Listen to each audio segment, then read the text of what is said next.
नमस्कार दोस्तों, आप सभी का स्वागत है आपके अपने YouTube channel Ashok Chawla education hub पर। दोस्तों, आज हम जो पढ़ेंगे वो है राजस्थान के जनपद। ठीक है, आज हम राजस्थान के जनपद पढ़ने वाले, यह हमारा नया टॉपिक है। इससे पहले हमने सभ्यताएं पढ़ी है, वो डिटेल से पढ़ी है, जिसमें मोस्टली 4 सभ्यताओं के बारे में स्पष्ट रूप से पढ़े हैं, वो डिटेल से पढ़े हैं। उसके बाद जितनी भी राजस्थान की जो सभ्यताएं थी उनके भी बारे में हम थोड़ा पढ़े हैं। उसके बाद देखिए, आज की जो क्लास है अपनी, ये 5वीं क्लास है। 4 क्लास ये चैनल पर अपलोड है, आई होप आपने देखी होगी।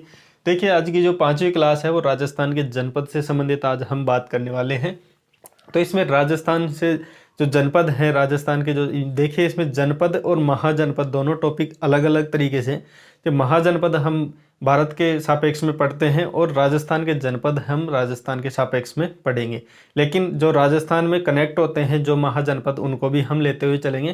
तो देखते हैं आज के राजस्थान के महाजनपद और जनपदों का कनेक्शन। तो देखिए, पहले तो मत्स्य महाजनपद, इसकी बारे में बात करेंगे, क्योंकि मत्स्य जो महाजनपद है, कुछ एक जो जनपद हैं उनकी बात करेंगे जो कि राजस्थान से कनेक्ट है, जो राजस्थान से जो हल्के हल्के टच में आते हैं, वो महाजनपदों की भी हम बात करेंगे। तो उसमें पहला महाजनपद है, ध्यान रखना ये महाजनपद है। और जनपद का मतलब यही है कि जो जैसे हम राजधानी की बात करते हैं तो वो महाजनपद हो जाता है, और छोटे से राजधानी के अंतर्गत अगर हम छोटी सी जिले की बात करते हैं तो वो जनपद हो जाता है। तो ध्यान रखना, छोटे रूप तो क्या होता है जनपद, और उसका बड़ा रूप होता है महाजनपद। तो इतना सा आप याद रखें। तो मत्स्य अगर महाजनपद की अगर हम बात करें तो देखिए, मत्स्य जो महाजनपद है उसका क्षेत्र की अगर बात करें तो अलवर, और अलवर का कौन सा दक्षिण पश्चिम में भाग, ये अलवर मान लो। यहाँ पे राजस्थान का मैप आपको कंठस्थ होना चाहिए, उसके बाद ही आप इसको थोड़ा समझ पाओगे। तो ये जो अलवर क्षेत्र है, राजस्थान के मैप के अकॉर्डिंग जो अलवर क्षेत्र है उसका दक्षिणी पश्चिमी कौन सा, ये दक्षिणी और पश्चिमी ये बड़ा भाग जो है, और उसके बाद जयपुर का जो भाग है वो मत्स्य जनपद। अब देखिए, जो मत्स्य जनपद जो इसको कनेक्ट करता है राजस्थान को, उसकी क्या है, मत्स्य जनपद की राजधानी है वो है विराटनगर। क्या है, विराटनगर, जिसे हम बेराट भी कहते हैं। वो जो राजधानी है वो हमारे राजस्थान के जयपुर जिले के टच में होने के कारण इसे विराटनगर में राजधानी होने के कारण इसको राजस्थान के जनपद के अकॉर्डिंग हम महाजनपदों में भी गिनते हैं। तो ये ध्यान रखना, ये जो महाजनपद था मत्स्य महाजनपद, वो हम राजस्थान में पढ़ने का कारण क्या है, वो राजधानी है वो क्या है, हमारे विराटनगर में स्थित है, इस कारण इसको पढ़ते हैं। आगे बात करते हैं इसका उल्लेख से संबंधित। तो देखिए, ऋग्वेद के अंतर्गत इसका उल्लेख मिलता है, किसका उल्लेख मिलता है, मत्स्य जनपद। अगर हम बात करें कि जो मत्स्य शब्द है इसका भी प्रथम बार हम सापेक्ष देखते हैं कि इसका उल्लेख कहाँ पर मिलता है, तो यह ऋग्वेद के अंतर्गत मिलता है। वेद आपको अच्छे से पता, वेद 4 होते हैं, जिसमें सबसे प्राचीनतम वेद माना जाता है वो है ऋग्वेद। यजुर्वेद हो गया, सामवेद हो गया, अथर्ववेद हो गया, ये चारों वेद हैं जिनमें सबसे जो प्राचीनतम वेद माना जाता है, और सबसे प्राचीनतम जो साक्ष्य पाए जाते हैं वो ज़्यादातर ऋग्वेद के ही अंतर्गत देखने को मिलते हैं। आगे बात करते हैं, महाभारत से संबंधित विराटनगर का उल्लेख आपको देखने को मिलता है। जब बेराट सभ्यता पढ़ा था उसमें भी डिटेल से समझा था कि जो विराटनगर है, जो बेराट सभ्यता है, वो महाभारत काल से किस लिए रिलेटेड है। जब पांडव का जो वनवास होता है, ये ध्यान रखना, पांडवों का जब वनवास होता है वो 13 वर्ष का होता है। उसमें 13 वर्ष के साथ साथ 12 वर्ष का तो वन में वास होता है, 1 वर्ष का क्या होता है, अज्ञातवास। तो अज्ञातवास के बारे में मैंने बताया भी था, थोड़ी डिटेल से बताई भी थी स्टोरी कि किस प्रकार वो विराटनगर में राजा विराट के अंतर्गत यहाँ पर अज्ञातवास काटते हैं। और उनकी ये शर्त भी रखी गई थी कि अगर अज्ञातवास के अंतर्गत कोई उनको पहचान लेता है तो वो अज्ञातवास पुनः 13 वर्ष से स्टार्ट होगा। तो ये ध्यान रखना, वहाँ अज्ञातवास के बारे में पढ़ा। तो जो महाभारत काल है वो टच करता है किससे, विराटनगर से। तो विराटनगर का काल जो पांडवों से संबंधित है, तो महाभारत में भी साक्ष्य मिलते हैं विराटनगर से संबंधित। तो ये है मत्स्य महाजनपद जो कि राजस्थान के अंतर्गत टच करता है, तो इसलिए जनपद के अकॉर्डिंग भी हमने देखा है। उसके अगर क्षेत्र की अगर बात करें तो अलवर और जयपुर से संबंधित है। तो ये यहाँ पे आप मान सकते हो, ये वाला जो क्षेत्र है जिसमें यहाँ पे जयपुर हो जाता है और ये अलवर हो गया, तो इसका अलवर का भी कौन सा, दक्षिण पश्चिमी भाग। और जो अगर इसकी बात करें कि हम जयपुर के, तो जयपुर का जो पूर्वी और उत्तरी भाग है उसके टच में जो क्षेत्र आता है ये वाला, तो ये मत्स्य संबंधित। तो अभी जो महाजनपद है उसके अकॉर्डिंग देखिए, ये है मत्स्य। तो ये ध्यान रखें, मत्स्य जो जनपद है, महाजनपद है, उसके अकॉर्डिंग ये इसका क्षेत्र है। आगे बात करते हैं सूरसेन की। देखिए जो सूरसेन महाजनपद है वो भी हम राजस्थान के अंतर्गत इसलिए पढ़ते हैं क्योंकि जो ये टच एरिया है, जो इसके थोड़ा संपर्क में रहता है, स्पर्श में रहता है, इस कारण इसको पढ़ते हैं। देखिए इसके क्षेत्र की अगर बात करें कि हमारे राजस्थान के कौन से जिलों को या कौन से क्षेत्रों को ये स्पर्श करता है, तो वो देखिए क्षेत्र की बात करें तो अलवर का जो क्षेत्र है कौन सा, पूर्वी, ध्यान रखना जो अलवर है इसका जो पूर्वी भाग है ये, और उसके बाद भरतपुर एवं करौली। ठीक है, भरतपुर एवं करौली, यहाँ पे भरतपुर हो गया, यहाँ पे करौली हो गया।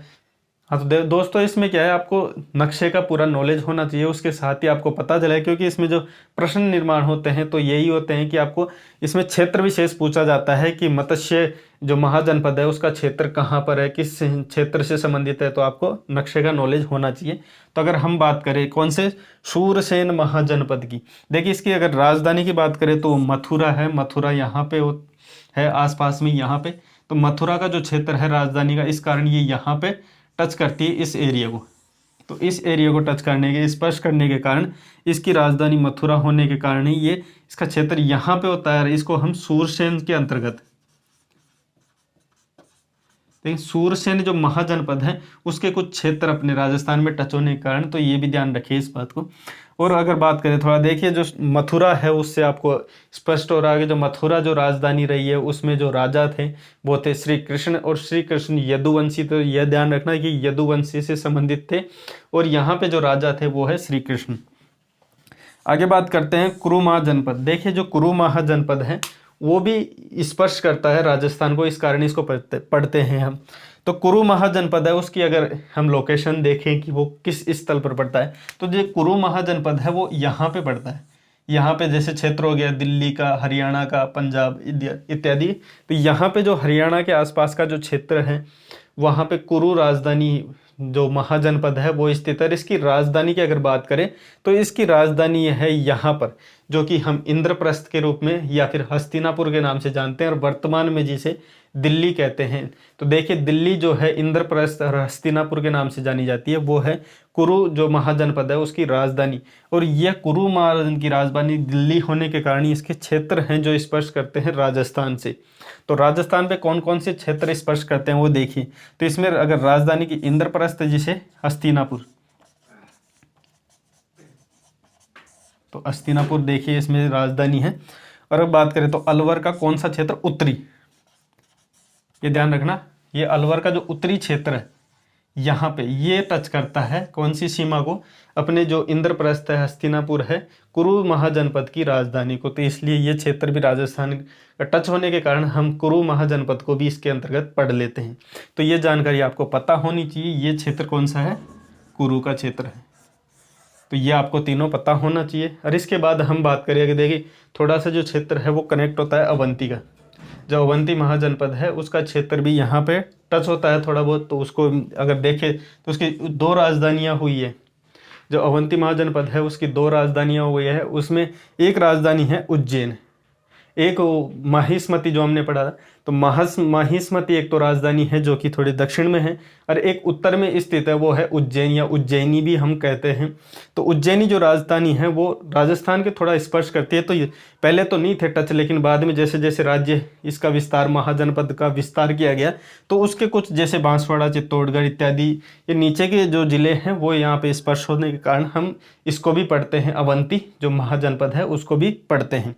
तो ध्यान रखना इसकी जो दो राजधानियों में ऊपर की जो राजधानी थी उज्जैनी या फिर उज्जैन, तो वो टच में होने के कारण हम इसको भी पढ़ लेते हैं। लेकिन स्पेशली हम ये तीन राजधानियां हैं इसको जो पढ़ते हैं, ये तीनों महाजनपद है जो राजस्थान के टच में रहते हैं। हालांकि राजस्थान से संबंधित जो विस्तार रूप से, अगर पूर्ण रूप से हम देखें तो यहाँ पे महाजनपद विकसित नहीं है, लेकिन स्पर्श होने के कारण हम इसको पढ़ते हैं। ये तो हो गए देखिए महाजनपदों से संपर्क। अब देखते हैं राजस्थान के जो जनपद हैं वो कौन कौन से हैं जो इसको स्पर्श करते हैं। और सबसे इम्पोर्टेंट बात, आपको नक्शे का नॉलेज होना चाहिए, क्योंकि नक्शे के नॉलेज के बाद ही आपको जनपदों का जो क्षेत्र विशेष है वो पूछा जाता है, तो वो आपको स्पष्ट होना चाहिए। तो ये हो गया हमने महाजनपदों की लोकेशन, जो कि अभी मैं मिटा देता हूँ ताकि मैं आपको ये बता सकूं कि यहाँ पे और कौन कौन से जनपद हैं जो हम पढ़ने जा रहे हैं, तो उनकी लोकेशन क्या रहेगी।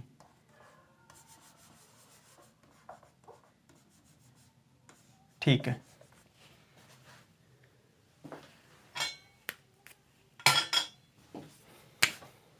देखिए अब देखते हैं योद्दई जनपद।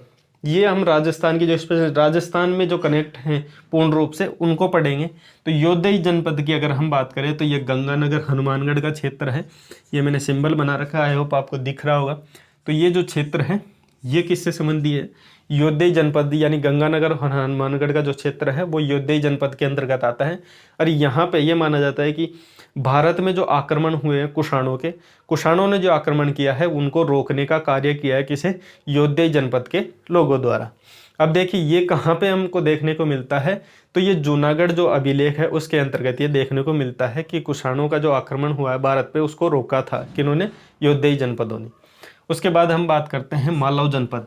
देखिए जो मालव जनपद है इसको खेड़ा सभ्यता के नाम से भी जाना जाता है।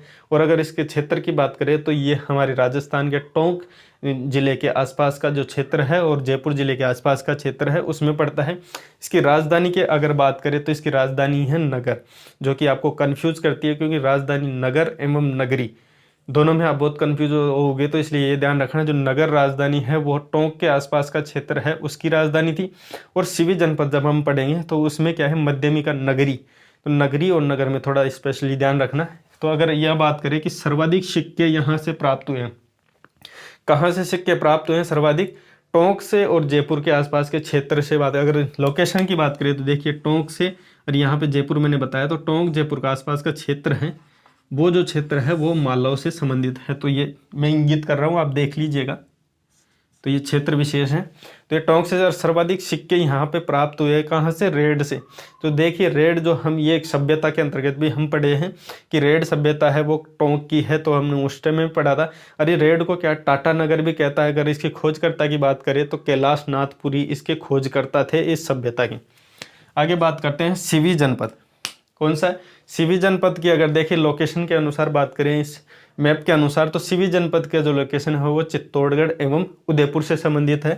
ये देखिए यहाँ पे नीचे चित्तौड़गढ़ एवं उदयपुर इससे संबंधित है। ये पेन थोड़ा ठीक नहीं चला पर आपको दिख रहा होगा, मैं बोल भी रहा हूँ। तो देखिए अगर इसके वर्णन में अगर बात करें तो इसका वर्णन कहाँ मिलता है? तो देखिए जो सिवी जनपद का अगर वर्णन की बात करें तो महाभाष्य आपको पता है पतंजलि द्वारा लिखित एक बहुत ही उत्कृष्ट कृति है जो कि महाभाष्य है। जो कि महाभाष्य के अंतर्गत ये मिलता है कि सिवी जनपद है जो चित्तौड़गढ़ एवं उदयपुर का आसपास का क्षेत्र रहा होगा। और उसके साथ साथ महाभारत के अंतर्गत भी सिवी जनपद के बारे में लिखा हुआ मिलता है। अगर बात करें देखिए इसकी राजधानी की मध्यमिका नगरी, तो आपको ये ध्यान रखना है नगरी जो राजधानी है वो सिवी जनपद की है और नगर जो राजधानी है वो है मालव जनपद की।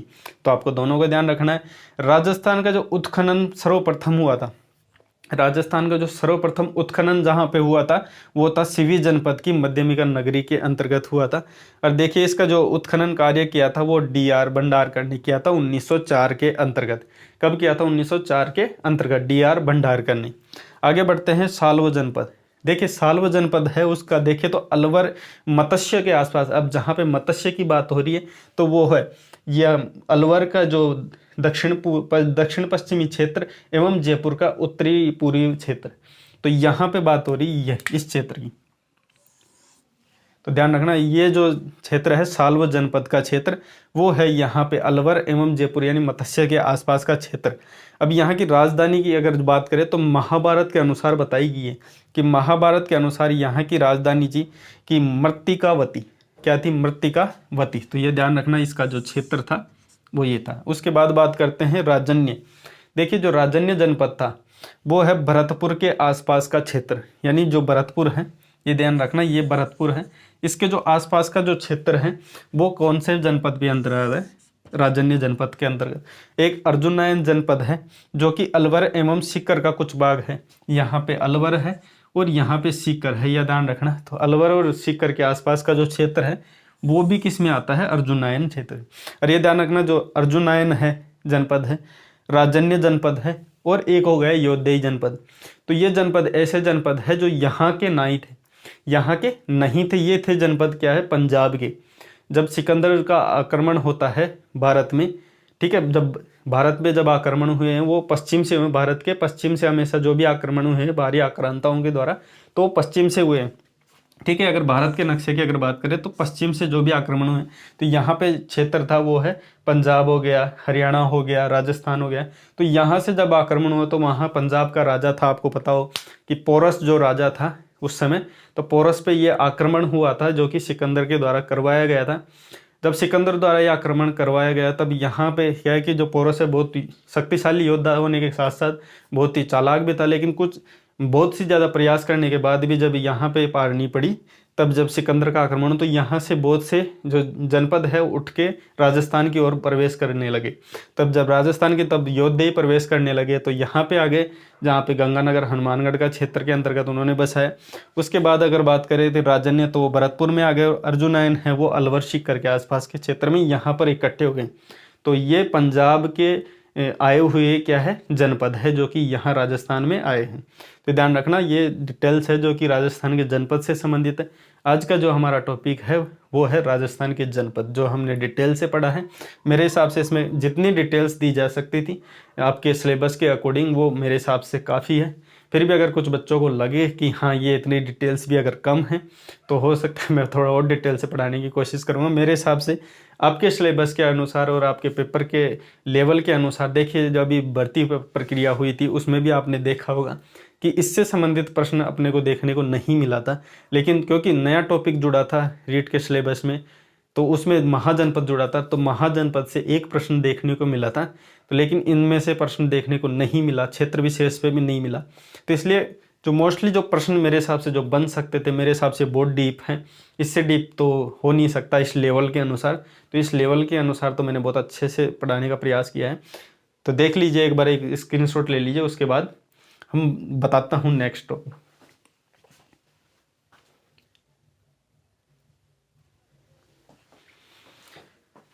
तो दोस्तों आपने स्क्रीनशॉट ले लिया होगा, और इसको क्या है कि आप नोट्स पैकिंग पैटर्न पे बताना, क्योंकि देखिए जो नोट्स मेकिंग पैटर्न है उसमें यही बातें होती है कि आपको याद क्या करना है। वैसे तो आप डिटेल से जब इनको पढ़ोगे तो इनमें बहुत चीज़ें हैं याद करने को, ऐसी बात नहीं है, ये नहीं, बहुत ही चीज़ें हैं आपको। अगर आप डिटेल से इनमें पढ़ेंगे तो खड्डे खोदते जाओ, इतिहास की कोई कमी नहीं है, खड्डे खोदते जाओ निकलता जाएगा। लेकिन फिर भी आपको जो एग्ज़ाम की दृष्टि से क्या इंपॉर्टेंट है, क्या आपको पढ़ना है, वही चीज़ें मैं आपको बता रहा हूँ। देखिए अगर कुछ प्रश्न बनते हैं ना इस चीज़ से, इस जनपद से, तो इससे बाहर मेरे हिसाब से नहीं जाएगा। तो ये चीज़ें ध्यान रखें, इनको आप बस अच्छे से उतारिए और इनको डिटेल से पढ़िए, इनको याद कर लीजिए, इससे बाहर नहीं जाएगा। बाकी जब महाजनपद हम जब पढ़ेंगे तो महाजनपद के अकॉर्डिंग भी एक बार इनकी और चर्चा कर लेंगे। और महाजनपद जब पूरे 16 महाजनपद पढ़ेंगे तब आपके ये भी महाजनपद उसमें आ जाएंगे, तब और डिटेल से इसको पढ़ लेंगे। तो अभी के लिए तो इतना ही, मिलते हैं नेक्स्ट वीडियो। नेक्स्ट पार्ट अपना होने वाला है वीडियो नंबर 6। बाकी 5 वीडियो ये इसके साथ समाप्त होते हैं। छठे वीडियो में नेक्स्ट टॉपिक के साथ मिलते हैं। बाकी वीडियो देखने के लिए आपका बहुत बहुत धन्यवाद।